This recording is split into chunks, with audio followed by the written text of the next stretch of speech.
और मेरे प्यारे दोस्तों, जय श्री कृष्णा। कैसे हैं आप? तो क्या आप तैयार हैं एक प्यारे वीडियो के लिए?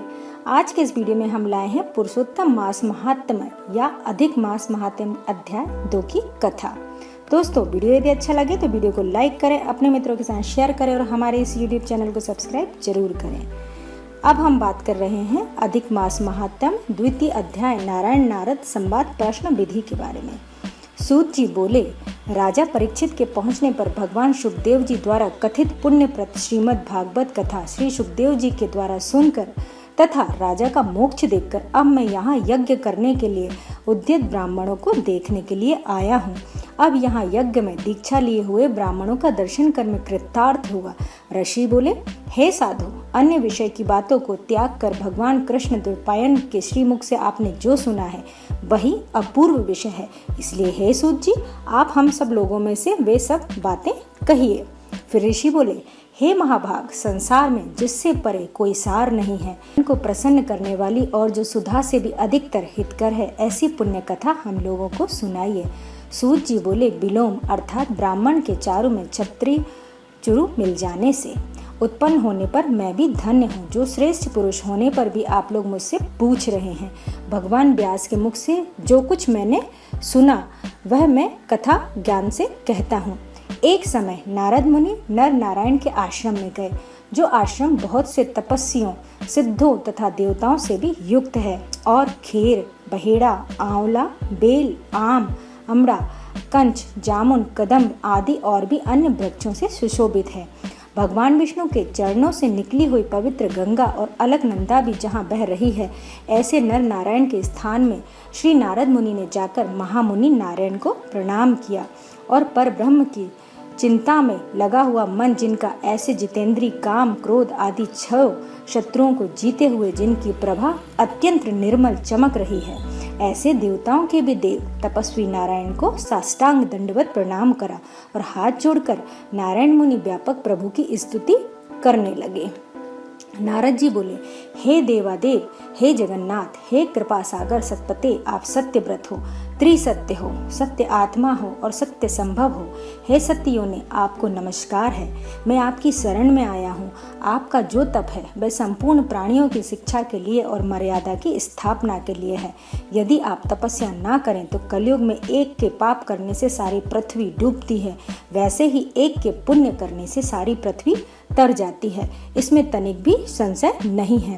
पहले सतयुग आदि में जैसे एक पाप करता था तो सभी पापी हो जाते थे, ऐसी स्थिति हटाकर कलयुग में केवल करता ही है पापों से लिप्त होता है। ये आपके तप की स्थिति है। हे भगवान, कलयुग में जितने प्राणी हैं सब विषयों में आसक्त हैं।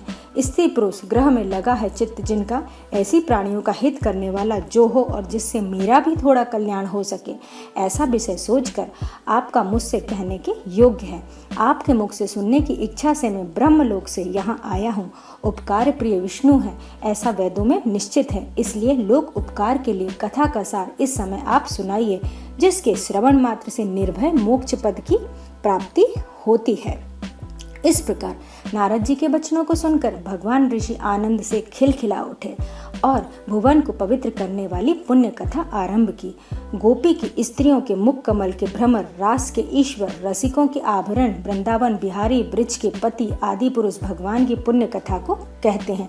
श्री नारायण बोले, हे नारद, आप सुनो, जो निमित्त मात्र समय से जगत को उत्पन्न करने वाले हैं, उनके कर्मों को हे वत्स इस पृथ्वी पर कौन वर्णन कर सकता है।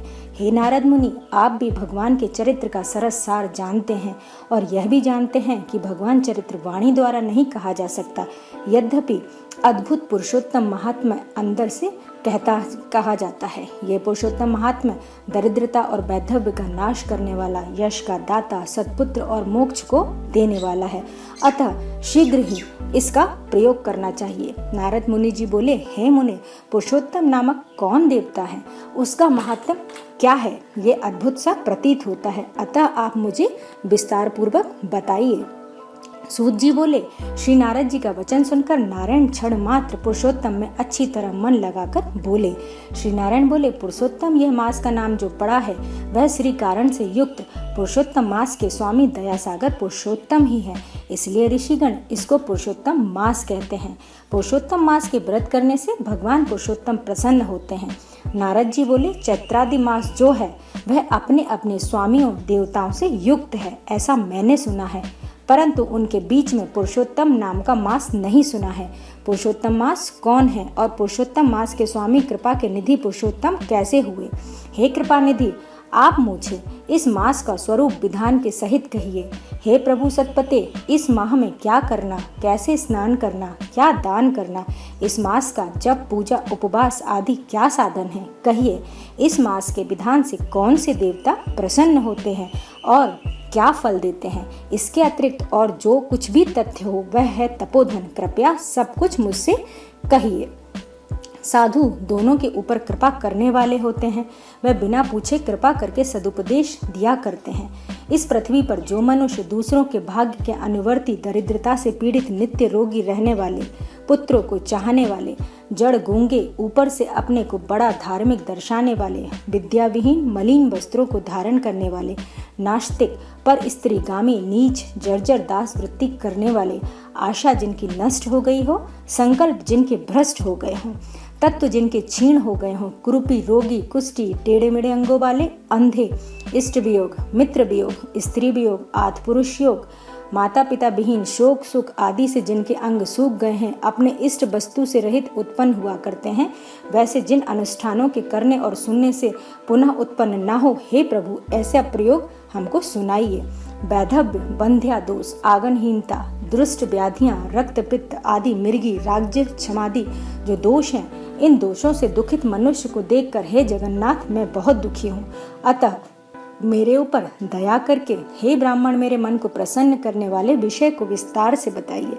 हे प्रभु आप सर्वज्ञ हैं, समय से तत्वों के आयतन हैं। इसके बाद सूत जी बोले, इस प्रकार नारद के परोपकारी मधुर वचनों को सुनकर देवादिदेव नारायण चंद्रमा की तरह शांत होकर महामुनि नारद जी से नए मेघों के समान गंभीर वचन बोले। इति श्री बृहन्नारदीय पुरुषोत्तम मास में नारायण नारद संवाद प्रश्न विधि नामक द्वितीय अध्याय संपूर्ण। जय श्री कृष्ण।